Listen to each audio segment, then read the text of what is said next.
Parti. Voilà, on va voir Bezrat Hashem, Mishnah Dalet, de Perek Aleph. Yosef ben Yozer ish Tsereda, Yosef ben Yochanan, ish Yerushalayim kibbou mehem. Donc là, on commence la Tkufa des Zougot, c'est-à-dire que dans l'histoire juive, il y a eu les Manchilei à Torah, ceux qui ont transmis la Torah, ça se faisait à partir de Moshe, Yoshua, etc. Et est arrivée une période qu'on appelle la période des Zougot. La période des Zougot, ça veut dire qu'il y avait deux sages qui se partageaient entre guillemets la transmission de la Torah. Un des deux, le premier cité, était le Nassi du Sanhedrin, et le second cité était le Av Beddin du Sanhedrin. En l'occurrence, ici, Yosef ben Yozer, c'était le Nassi du Sanhedrin, et Yosef ben Yochanan était donc le Av Beddin du Sanhedrin. Eux deux transmettaient la Torah. Donc là, on commence pour la première fois la Tkufa des Zougot, la Tkufa donc de ces deux sages qui allaient transmettre la Torah. Et Yosef ben Yozer nous livre l'enseignement suivant. Yehi betra bet va'ad la chachamim. Ve'eve mit'abek ba'afar raglehem, ve'eve shote batsama et divrehem. Yehi betra bet va'ad la chachamim, ça veut dire que fais de ton lieu d'habitation un lieu où les chachamim se rencontrent. C'est-à-dire un lieu où quand on cherche un endroit pour se réunir, on va dire tiens, on va aller chez telle et telle personne. Bet va'ad la chachamim. Ve'eve mit'abek ba'afar raglehem, c'est-à-dire ve'eve mit'abek ba'afar raglehem, et ça veud dire prends la poussière de la. Ça veut dire quoi? Ça veut dire quoi prendre la poussière? Prendre la poussière, ça veut dire que sous différentes façons. La première, c'est que lorsqu'il avance, en général, dans les chemins de terre, derrière le marcheur, il y a de la poussière qui se dégage. Alors suis-les et prends la poussière un petit peu. Ça te fera du bien. Ou bien aussi, ça veut dire assieds-toi à leurs pieds. À leurs pieds. N'est-ce pas? Les chachamim étaient assis, toi, ils étaient assis par terre. Et prends la poussière un petit peu, ça te fera du bien. Ça, c'est Veve Mitabek. Il y a un pshat mechoudash de Reb Chaim de Volojine dans Roi Chaim. Il dit Mitabek, ça veut dire aussi Minachon et Avkut. Ça veut dire ne laisse pas. Il faut avoir l'esprit critique avec énormément d'humilité. Veve Mitabek ba'afar raglehem. Mitabek Minachon et Avkut. Veille avec Ishimo. Adalot Ashahar, Ba'afar Raglehem. C'est-à-dire. Bon, mais en tout cas, c'est le sens premier, Pachout, c'est sûr que c'est Avak, Mitabek Ba'afar Raglehem. Ve'eve shote batsama et divrehem. Bois avec avidité leurs paroles. C'est-à-dire que si quelqu'un est là et qu'il boit avec une forme d'indifférence, ça ne fera pas le même effet. Ça, là, il boit, c'est intéressant. Ou plus ou moins intéressant. Mais il faut boire avec avidité, comme quelqu'un qui a soif. Il a soif et puis ça vient, les paroles des sages viendront un petit peu rafraîchir son âme sèche. Et ça, c'est véritablement des paroles qui vont abreuver au sens propre comme figurer une personne et donc vont lui permettre de véritablement intégrer et s'imprégner la Torah. On voit donc de ces trois enseignements de Yosef ben Yozer, Ish Tsereda, le Nassi du Sanhedrin, dans les premiers Zougot, qu'il met en relief l'attachement au Chachamim. Ça, c'est l'attachement au Chachamim. Pourquoi est-ce que Yosef ben Yozer d'Afka? Alors, les Maaseh, il semblerait que quand on voit un petit peu le contexte de son époque, on peut mieux comprendre pourquoi est-ce qu'il met tellement d'importance au devoir de côtoyer les Chachamim. À partir de l'époque de Shimon HaTzadik, Alexandre, donc le grand va faire des conquêtes. Et il va chercher à insuffler la culture grecque dans toutes ses conquêtes. Il est l'élève d'Aristote, et puis Aristote lui a enseigné que pour qu'une conquête soit stable, il faut impérativement qu'il y ait une homogénéité chez ses habitants, et cette homogénéité, il va essayer de l'inculquer en tentant de faire accepter par tous la culture grecque. Donc déjà, il commence avec à insuffler la culture grecque pour asseoir son royaume. Ça c'est drôle. Et comme on sait, Alexandre le Grand va mourir très jeune, 33 ans je crois, et ensuite il va avoir plusieurs successeurs. Donc à l'époque de Shimon HaTzadik d'Alexandre le Grand, après il y a eu Antignos ish Socho, et là on est à Yosef ben Yozer ish Tsereda. À l'époque de Yosef ben Yozer, donc des Zougot, il y a des mitiavnim, c'est-à-dire de certaines personnes malheureusement qui ont adhéré à la culture grecque, faisant partie du peuple juif malheureusement, qui ont adhéré à la culture grecque. Donc, il est à l'époque d'Antiochus Épiphanes, ça c'est Yosef ben Yoézer, c'est à cette époque, et il est un gouverneur donc grec très très agressif qui cherche à tout prix à inculquer la culture grecque en Eretz Israël. D'ailleurs, précisons-le, Yosef ben Yoézer, c'est marqué dans le Midrash Rabbah de Bereshit, va être tué par les Grecs parce qu'ils ont interdit de propager donc les enseignements de Torah, des mitzvot, et Yosef ben Yoézer va être tué donc on est à environ 175 ans avant l'ère vulgaire. Il va être tué parce que le Midrash raconte qu'il va rencontrer au moment où on va l'amener pour le tuer, il va rencontrer son neveu. Voilà, Yakoum Ishtrorot, excellent. Yakoum Ishtrorot, son neveu, et ils vont avoir un échange. Et l'échange donc de Yosef ben Yoézer va être tellement fort qu'il va ramener son neveu vers la Torah, alors que c'était un Mityaven. Donc on a une époque très difficile pour l'Am Israël, avec beaucoup d'agressivité. Et les gouverneurs grecs essayent d'inculquer par la force la culture grecque et empêchent la propagation de la Torah. D'une part. D'autre part, on sait aussi que depuis le début du règne des Grecs en Eretz Israël, la névoie disparaît. Il n'y a plus de névoie. Chagai, Malachi, Zacharia, Malachi, tout ça, c'est les derniers Nevi'im. Et lorsque eux vont être Niftarim, alors il n'y a plus de Nevoa. Ça correspond avec, historiquement, la Anshei Knesset Agdola, qui vont demander à Kadosh Baruch Hu d'éliminer la Avodah Zara. Et donc, lorsqu'il n'y a plus de Yetzer Hara de la Avodah Zara, alors il n'y a plus de Nevoa. La Nevoa était les pendants de la Avodah Zara, comme il dit Rav Nissim Gaon dans son introduction aux chasses. Et donc il y a une époque où il n'y a plus de Nevoa, et ceux qui vont prendre le relais, quelque part, de la Anhaga du Ham Israël, ça va être les Chachamim. Ça va être les Chachamim, d'une part, et les Chachamim qui, eux, sont dorénavant ceux qui, comme c'est marqué à la fin de Malachi, dans les dernières phrases de Malachi, il y a marqué Zichru Torat Moshe Avdi Asher Tziviti Etrem Bechorev. Donc c'est les dernières phrases de Malachi qui recommandent en tant que dernier prophète, dorénavant le flambeau est transmis aux Chachamim, c'est eux qui vont diriger le Ham Israël. C'est ça qu'il dit. Il dit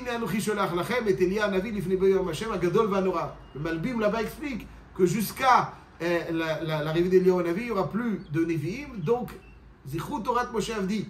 Zichru Torat Moshe Avdi. Et donc, il se trouve à cette période où les Chachamim ont le flambeau, c'est eux qui doivent diriger, mais ils sont confrontés à une situation très difficile de l'Aïtiavnout. De l'Aïtiavnout, donc des Grecs, qui d'une part cherchent à inculquer leur culture, donc à amoindrir l'impact des Chachamim, mais encore plus. On dit des Grecs que c'est un peuple, donc dans Daniel, le peuple grec est comparé à la panthère, à la namer. Le namer, il a une forme de azout. Quelle est la namer? C'est la azout. La azout panim, az panim, la geinam. C'est-à-dire que l'Aïtiavnout cherche à amoindrir, à ridiculiser, à tourner en dérision tout ce qui n'est pas Yévani. Tout ce qui n'est pas Yévani. C'est-à-dire, c'est ça pas vraiment tout ce qui n'est pas Yévani. C'est la Chita. La Chita de Yavan, il n'y a pas. On ne croit qu'en ce que nos sens perçoivent, tout le reste, etc., etc. Donc ça c'est la Chita des Yevanim. Et ils ont une force de l'Etzanout très forte. Et donc les Chachamim sont confrontés à une situation difficile. Ouais, parce qu'ils doivent, ils doivent se constituer en maillon, et il y a face à eux des Yevanim, il n'y a plus de Nevoa, donc c'est une situation nouvelle. Et pas seulement il n'y a plus de voix, il y a des Yevanim qui sont des Letzanim. Letzanim, c'est quoi les Letzanim? C'est eux qui disent les Chachamim, qu'est-ce qu'ils vont t'apporter? Ça va. Retrouve. Donc c'est une situation difficile. C'est pour ça qu'il dit Yosef ben Yoézer, Yehi betra bet vaad la Chachamim. Gedol shimusha yoter minimuda. Il dit pas simplement étudie des Chachamim. Ça après il va le dire. Ve'eve mitabek ba'afar reglem. Pas seulement étudie. Ve'eve shote batzama et divrem. Donc il y a l'étude. Mais il dit, attention, c'est pas simplement l'étude. Ça veut dire quand on est face à une telle agression grecque, la seule façon de se protéger, c'est l'étude. C'est sûr. Mais il fait précéder l'importance du shimouch. Gadol shibusha yoter milimuda. Gadol shibusha yoter milimuda. Nous disent Chazal que côtoyer les chachamim, des fois, ça apporte à la transformation de l'être bien plus que le limoud lui-même. Gadol shibusha yoter milimuda. Ça veut dire qu'avec chachamim, on apprend beaucoup de choses qu'on ne peut retranscrire donc sur un texte. Ça, c'est Gadol Shibusha Yoter Bilibuda. C'est pour ça qu'il dit dans un premier lieu, Yehi betra bet vaad la chachamim. Ça veut dire, sois mishamesh les chachamim, à tel point que crée chez toi le lieu où ils se rencontreront. Même si, donc dès que tu verras, même si tu ne comprends pas tout ce qu'ils diront, mais en tout cas, tu les côtoieras. Yehi betra bet vaad la chachamim. Vemit abek, veshote batsama. Aval ça, c'est Yehi betra. Ça, c'est donc face à la culture grecque dévastatrice qui finalement est vide de contenu. Tout est dans la forme, rien, en tout cas dans le fond spirituel, j'entends par là. Et il va falloir faire face. Il n'y a d'alternative que côtoyer les chachamim et étudier la Torah. Certaines personnes vont se dire, moi j'étudie, j'ai une très belle bibliothèque à la maison. Pas besoin d'écouter de shiurim, de côtoyer un rave. Je vais à la choule qui est en bas de chez moi. Je traverse la rue. Et puis, il y en a qui au bout de 30 ans, ils s'avèrent, ils n'ont pas tellement écouté de drachot, de shiurim. Et ça, on le ressent avec beaucoup de... Même si quelqu'un étudie, il sait plus ou moins étudier, disons. Aval, s'il n'y a pas le shimouch, alors finalement on se perd. Tout celui qui a un peu d'expérience dans la vie, il sait que s'il n'y a pas de shimouch, tel mili chachamim, au bout d'un certain moment on se perd. S'il n'y a pas ce point de rattachement, alors on s'égare, on se perd, et puis bien souvent quand on s'en rend compte, c'est déjà trop tard. Il y a une Gemara dans Masechet Ktuvot Daf Yud Zayin Amud Aleph. Daf Yud Zayin Amud Aleph qui met en relief cet enseignement qui est le premier enseignement de Yosef ben Yoézer Ish Tsereda, Yehi betra betvad lachachamim. Marqué dans la Gemara que Mevatlin Talmud Torah mipnei hotzaat hamet. C'est-à-dire que c'est-à-dire que s'il y a une levaya, alors on ferme les Gemarot pour aller faire les levayat hamet. Mevatlin Talmud Torah le hotzaat hamet. Comme ça c'est Tanu Rabbanan. Alors, maintenant, pourquoi on ne le fait pas systématiquement, c'est un sujet halachique dans lequel je ne veux pas rentrer, mais en tout cas, dans le principe, Tosfot là-bas, Daf Yud Zayin Amud Aleph dans Masechet Ktuvot, il dit comme ça, il y a marqué dans Masechet Derech Eretz, il y a marqué Amar Rabbi Akiva, Trilat Tashmishi Lifnei Chachamim. Donc Rabbi Akiva était l'élève de Rabbi Eliezer ben Urkelus, l'élève de Rabbi Yoshua ben Hanania aussi, mais surtout de Rabbi Eliezer ben Urkelus. Et Rabbi Akiva, dans Masechet Derech Eretz, raconte qu'au début de son expérience chez Rabbi Eliezer, il se dirigeait donc vers la yeshiva de Rabbi Eliezer, au Matzati Met Mitzvah. Il a rencontré un Met Mitzvah, donc quelqu'un qui malheureusement était mort sans que personne ne puisse l'enterrer. Il est en route à l'époque, donc quelqu'un voyageait seul, et là, allez-nous, il pouvait se passer quelque chose d'inattendu totalement. Il n'y avait personne autour de lui. Alors il trouve un Met Mitzvah. C'est le début de Rabbi Akiva, entre guillemets, au nom de Rabbi, qu'on appelle Rabbi Akiva, c'est le début, c'est là le Met Mitzvah. Oui. Parce qu'on va dire dans quelques secondes, c'est ça. Donc il était tout nouveau Rabbi. Étudiant, voilà, étudiant dans la yeshiva de Rabbi Eliezer, de Rabbi Yoshua. Il était étudiant.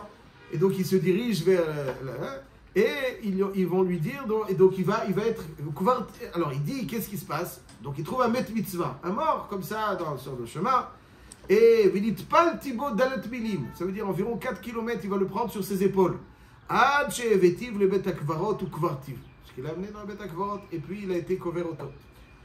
Alors il est arrivé, Ukshebati Virtseti Dvarai Lifne Rabbi Eliezer ve Rabbi Yoshua. Et donc il raconte à Rabbi Eliezer Rabbi Yoshua, peut-être pour expliquer son retard, il n'avait pas l'habitude d'être en retard. Il était couvert. Ah, avec Akiva. Donc il a pris le maître, il a été couvert au toit, il leur dit voilà ce qui m'est arrivé. Arba milin. Et ils vont lui dire une phrase cinglante. Kol psia psia kilu shefarta damnaki. Chaque pas, c'est comme si tu avais versé du sang innocent. Il a enterré un mort. Kohen Gadol est enterré mort, on sait. C'est grand. Kohen Gadol aussi, Met Mitzvah. Il dit sur chaque pas que tu as fait, donc pour l'amener au Bet Akvarot, toi tu penses que c'est une mitzvah. Tu pensais que c'était une mitzvah. Mais sache qu'en réalité, c'est comme si tu avais versé du sang innocent. Et toi, tu demandes pourquoi. A priori, c'est parce que c'est Bitul Torah. Toi, tu demandes, mais pourtant, la halacha, elle est que Mevatlin Talmud Torah Mipnei Hotzat Hamet. C'est votre question, M. Cohen, je sais. Donc, Mimela Mevatlin Talmud Torah Mipnei Hotzat Hamet. Alors, il faut être Mevatel Talmud Torah pour. Alors, pourquoi ils lui ont dit alcool, psia ou psia? Deux réponses. Première réponse, soit il dit, Met Mitzvah, c'est différent. Il a une singularité, parce que Met Mitzvah connaît et Mekomo. Ça veut dire que le Met Mitzvah, personne ne s'occupe de lui, malheureusement. Alors, maintenant, où on va le faire, etc. Connaît et Mekomo. On l'enterre là, on la trouve. Sur place. Connaît et Mekomo. Donc, tu n'aurais pas dû le déplacer. Connaît et Mekomo, c'est un chiyuv, d'après le premier tirout. Deuxième réponse, du Rabbi Yehuda de Corbeil, en France. Rabbi Yehuda de Corbeil, il dit Da'atam mishum de bitel atzmo mishimush talmidei chachamim ka'amar de gadol shimusha yoter milimud. Pourquoi est-ce que chaque pas que tu as fait, c'est comme si tu versais du sang innocent, alors que Mevatlin Talmud Torah mipnei hotzat hamet? C'est vrai, ça c'est vrai. Talmud Torah, pas shimush talmidei chachamim. Talmud Torah, oui. Gadol shimusha yoter milimuda. Donc c'est vrai que pour étudier, tu fermes la Gemara. Tu es en train d'étudier, tu fais la Gemara pour Hotzat Hamet. Mais là, ne perds pas la connexion. Shimusha, Gadol, Shimusha, yoter milimuda. Et attention, comme si. Donc le retard qu'il a eu, Kilu Shafar Tadam Naki, c'est pas parce que il va connaître mes commandes d'après cette réponse. Il a un droit, mais il n'y a pas d'obligation. Alors pourquoi? Il a amené. Kilu Shafar Tadam Naki, pourquoi? Parce que tu as été Mevatel, Shimush Talmidei Chachamim. Quand on nous dit que Mevatlin Talmud Torah, Mipnei Hotzat Hamet, Talmud Torah Mevatlin.